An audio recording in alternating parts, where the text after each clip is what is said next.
Kausap na natin. Okay na ba, Toto Ramir? Para sa isang mensahe.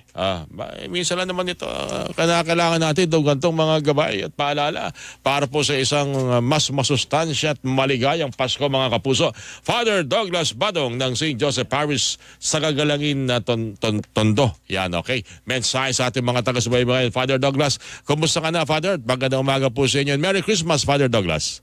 Yes, good morning po, Sir Orly. Advance Merry Christmas po sa lahat ng mga nanonood at nakikinig po sa programa ngayong umagang ito. Maraming salamat maraming salamat sa pagpapawalak, Father, at kinakailangan na lang mo talaga namin ng gabay. Siyempre, sabi nga natin, ito para maging makabulo na ating Pasko.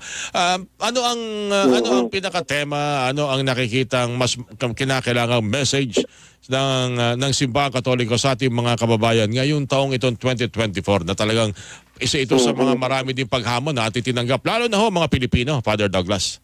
Opo, isa po sa napagnilayan po namin, lalo pa ngayon, huling araw na ng Simbang Gabi, nakumpleto na natin at gusto ko i-shoutout lahat ng mga nagpuyat at talagang nagsakripisyo para makumpleto muli ang tradisyon natin na pagsisimba ng siyam na araw bago po ang araw ng Kapaskuhan. Ang pinaka naging laman ng aking pagninilay kanina ay yung katapatan na pinapaalala sa atin na sa simula't simula pa ang Diyos ay naging tapat sa tao na talagang tutuparin niya ang kanyang pangako, ano man ang kanyang sinabi, kahit na ito ay para bang nagtatagal, pakiramdam natin parang hindi na ibibigay, pero tunay po na tapat ang Diyos.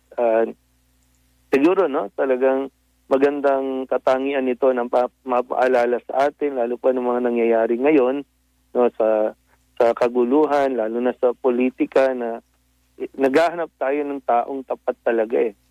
Yung mismong mga magkakaibigan, hindi nagiging tapat sa isa't isa, nagkakaaway-away dahil lamang sa politika. Maganda sana na yung mga politician natin, yung mga naglilingkod sa bayan ay nakapagsimba ngayon para naman masundan din nila yung katapatan ng Diyos sa kanila, na hinihiling din na sila nawa ay maging tapat din sa kanilang paglilingkod. Unang-una, maging tapat din sa Diyos.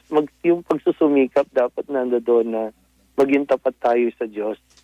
Kasi sinikap ng Diyos na talagang maipaalala sa atin na yung katapatan niya, gagawin at gagawin niya.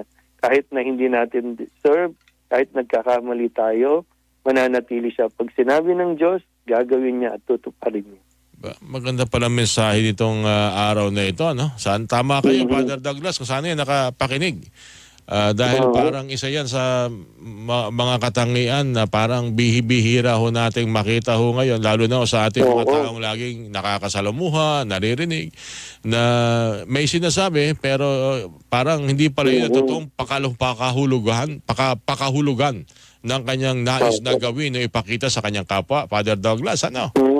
Nakakalungkot man, pero minsan naririnig natin na parang ang hirap na makakita ng tapat na kaibigan pagdating sa issue natin sa politika. Na magkakampi ngayon, mag-aangatan ngayon, bukas mag-iiba. So talaga yung gospel values o mensahe ng mabuting balita, hindi dapat talagang nailalayo o inihiwalay sa ating mga pang-araw-araw na paglilingkod. Kasi yung paglilingkod mo ng tapat sa bayan, paglilingkod mo na sa Diyos yan. Naalala ko yung minsan nagkausap tayo, Father Douglas, ang mensahe mo, samantalahin ang Pasko pagdiriwang para maibalik ang nawalang ugnayan sa ibang tao o sa kapwa-tao. Dahil sa politika, sabi nyo nga, magkaibigan, nagkakaaway, kahit nga kamag-anak mo na kapatid mo, nanay, pamangkin mo, sa usapin ng politika, kulang na lang, parang kayo mismo nagkakalaban na nagkakasakitan. Pareho naman kayong meron. Samantalin ng Pasko para mapagpatsi-patsi naman ang dapat na ayusin at tingnan. Kung kinakailangan ba may mga gantong mga pangyayari sa ating lipunan, Father Douglas? Nalala ko. Yun nga po kaya paano natin masasabi na magme-merry ang Christmas natin kung tayo mismo sa sarili natin medyo may pagkukulang pagdating sa katapatan. Magbibigay tayo ng regalo, magbabatian tayo, pero ang tanong, tapat ka ba talaga sa iyong sinasabi?